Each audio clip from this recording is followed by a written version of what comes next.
É verdade que hoje, muito se fala em nome de uma frustração masculina legítima, a de não parecer suficiente para o sexo oposto. Canais, podcasts, coaches de desenvolvimento masculino, a própria comunidade Red Pill, memes em grupos do Facebook, feitos por adolescentes, parecem entender mais de uma masculinidade deslocada do que psicólogos e profissionais da área da saúde mental. Profissionais presos em um padrão de comportamento social e em um tipo de interação entre homens e mulheres como premissa que já não faz mais sentido. E enquanto isso, a dor continua real. A dor de não pertencer, a dor de não se sentir suficiente, de não atrair. Acompanhe comigo esta confissão postada de maneira anônima por um usuário do Reddit e vamos ver o que conseguimos extrair do relato. Título: A moça que eu gosto ficou com meu colega e estou me sentindo mal. Eu fiz amizade com uma moça da minha academia. Tudo começou quando ela revezou uma máquina comigo e aí começamos a conversar. Como ela foi super simpática e achei ela bonita e com shape top, eu acabei pedindo o zap dela e começamos a conversar. Nossa conversa foi fluindo super bem e começamos a combinar de treinar alguns dias juntos quando nossos horários batiam. Com isso, fomos ficando bem próximos e até saímos para tomar sorvete. E então, eu disse para ela que estava a fim de ficar com ela, mas ela disse para mim que no momento não queria ficar comigo porque ela não queria ficar com ninguém. Explicou as razões dela para não querer ficar com ninguém, e por isso eu entendi o lado dela. Por ela ter dito que não quer ficar com ninguém, não me senti rejeitado.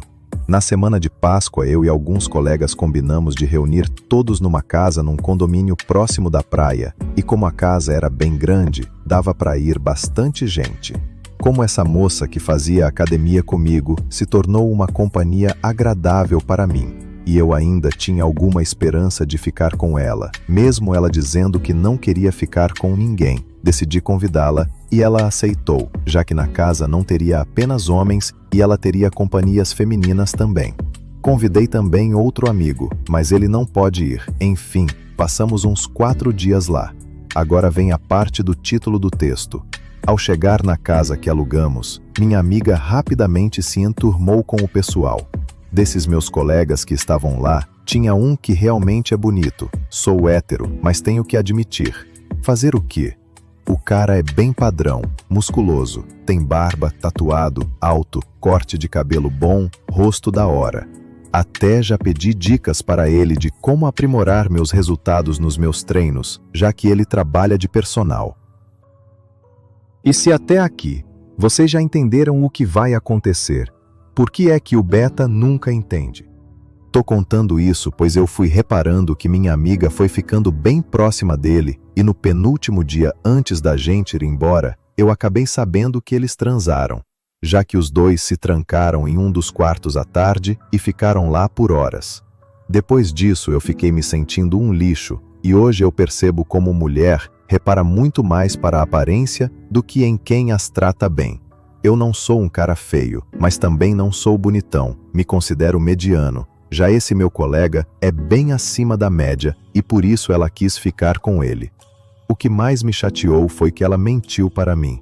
Depois do que aconteceu, eu perguntei para ela se estava rolando mesmo algo entre os dois, mesmo eu já sabendo. Como estava óbvio que estava rolando, ela admitiu para mim e pediu desculpas por não ter sido sincera em dizer o motivo de não ter ficado comigo. Disse também que eu não fazia o tipo dela, mas que gostava muito de mim e que queria continuar sendo minha amiga. Depois desse dia, eu não quis mais falar com ela e até troquei de academia. Já se passaram alguns dias e ainda me sinto mal pelo que houve. E por isso, estou contando esse relato aqui, só para concluir. Esse meu colega, eu nunca fui muito próximo dele, apesar de pedir dicas de musculação para ele. Depois do que ocorreu, eu não conversei com ele. E também, não sei se eles ainda estão ficando. Nem quero saber. Voltando. Esse relato aparentemente corriqueiro, banal, que pode ou não ser fanfic, não importa. Está carregado de elementos que passam desapercebidos da análise da maioria. Validação, masculinidade percebida, competição simbólica e real entre homens, e os critérios de escolha das mulheres de um arquétipo que tem de fato poder de escolha. Há também elementos profundos de rejeição, idealização, frustração e a dor de se perceber insuficiente, não por falta de esforço, mas por não preencher um padrão desejado. Vamos partir daqui, para construir um novo conceito, que dou o nome de afeto erótico afirmativo, e extrair uma análise sobre o que mais for possível. Faremos uma análise sobre como o indivíduo se vê em relação ao outro, como suas inseguranças e idealizações afetam a interação com mulheres e como a competição entre homens, mediada por padrões estéticos e sociais, cria um ambiente de frustração e sofrimento. Além disso, a dor da rejeição que ele sente pode ser analisada sob a ótica de diferentes autores. O relato deixa claro como a percepção de status e atração está fortemente ligada à aparência física, algo que se intensifica em contextos de competição. O homem atual que se vê como mediano percebe que outros homens, o colega de academia, têm uma vantagem estética significativa. Essa percepção de competição não só reforça as inseguranças, mas também cria uma dinâmica de comparação constante. Em termos de análise teórica, podemos correlacionar isso com o conceito de competição simbólica de Bourdieu, onde as características estéticas são usadas para afirmar status social e desejabilidade, exacerbando a frustração de quem sente que não atende ao ideal. Pierre Bourdieu foi um dos mais influentes sociólogos franceses do século XX. Sua obra é marcada pela tentativa de superar a oposição entre estruturas sociais e ações individuais, integrando elementos do estruturalismo e do construtivismo. Ele desenvolveu conceitos fundamentais para as ciências sociais como campo, hábitos e capital, buscando compreender como se reproduzem as desigualdades sociais, muitas vezes de forma invisível, disfarçadas de mérito ou gosto legítimo. A competição simbólica é um conceito que pode ser entendido dentro da teoria dos campos sociais de Bourdieu. Cada campo, arte, ciência, política, educação, religião, etc., é uma arena relativamente autônoma onde agentes sociais lutam por formas específicas de capital, e o que está em disputa nesses campos não é apenas poder econômico ou prestígio direto, mas também legitimidade simbólica, ou seja, o poder de definir o que é válido, verdadeiro, belo ou digno. Para o sociólogo, o capital simbólico é uma forma de reconhecimento, prestígio ou honra que um indivíduo ou instituição possui, e que só funciona porque é reconhecido como legítimo pelos outros. Um prêmio literário, por exemplo, tem valor simbólico que pode se converter em capital econômico ou cultural. A competição simbólica é a luta para impor a própria visão de mundo como a legítima dentro de um campo. Por exemplo, no campo artístico, pintores podem disputar quem representa melhor a arte verdadeira. No campo acadêmico, intelectuais disputam quem possui o conhecimento legítimo. Já a violência simbólica ocorre quando essa legitimidade é imposta de forma não percebida como violência, ou seja, quando as regras do jogo parecem naturais ou neutras, mas, na verdade, favorecem determinados grupos com mais capital.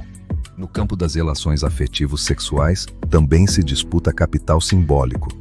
Beleza, carisma, estilo, até mesmo um certo tipo de masculinidade ou feminilidade valorizada.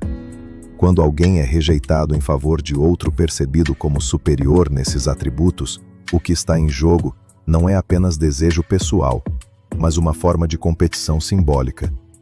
A rejeição fere porque não é neutra. Ela confirma uma hierarquia invisível de valor social.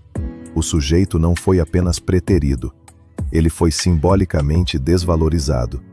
E é isso que o faz, por exemplo, se sentir um lixo, não só por não ter sido escolhido, mas por ter sido relegado num sistema de valor que todos fingem não existir, mas que todo mundo sente. O relato mostra como ele claramente idealiza a moça, mesmo sabendo de antemão que ela não está interessada. Ele parece aceitar a rejeição de forma racional, compreendendo suas razões, mas no fundo ainda alimenta a esperança de que, no fundo, ela poderia vir a escolhê-lo.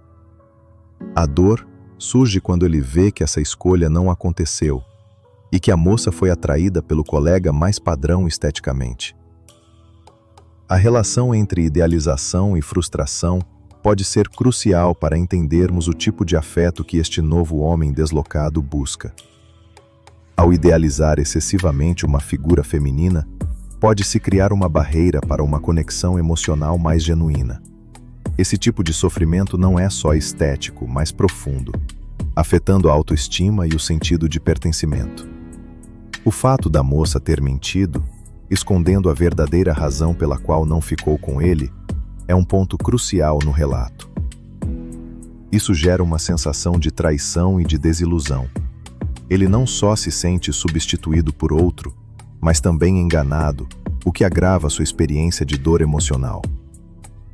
Essa mentira pode ser vista como um reflexo das inseguranças dele mesmo, mas também das dinâmicas sociais que envolvem a escolha e o desejo. Figuras que buscam a mulher idealizada, que nunca mente, que escolhe seus parceiros por critérios morais e não estéticos. Frequentemente caem na armadilha de idealizar a mulher em si mesma, desconsiderando as complexidades e nuances de suas escolhas. No final, o que se revela como mentira é a idealização de uma conexão perfeita e livre de frustrações. Algo que não existe. Ao admitir que o colega é bem padrão e que foi este o motivo da escolha da moça, estamos admitindo que o corpo se torna uma ferramenta de poder, de afirmação e de conquista. Há um processo de mercantilização da atração, onde características físicas, e não a qualidade da interação ou da conexão emocional, tornam-se determinantes. E isto é um fato. O uso do corpo como instrumento na construção da atração sexual pode ser analisado à luz das teorias de Adorno sobre a indústria cultural e a objetificação do corpo humano. E isto é um assunto para outro vídeo. O impacto psicológico do relato é profundo. O sujeito troca de academia, corta os laços com a amiga e, em última análise, se sente em uma espiral de autocrítica e sofrimento. A dor não vem apenas da rejeição, mas da percepção de que ele não se encaixa e que a aparência é mais importante que qualquer outra qualidade. À primeira vista, esse tipo de sofrimento é como uma fissura entre o eu real e o eu idealizado. A busca pela mulher idealizada, que representa uma figura quase inalcançável, é a maneira de tentar resgatar um pouco de equilíbrio emocional. Ela é o ideal de conexão, mas também um reflexo de todas as frustrações e dores que vêm com a tentativa de preencher um vazio interno através de outro ser humano. Reconhecer isto não resolve o problema, mas é um primeiro passo.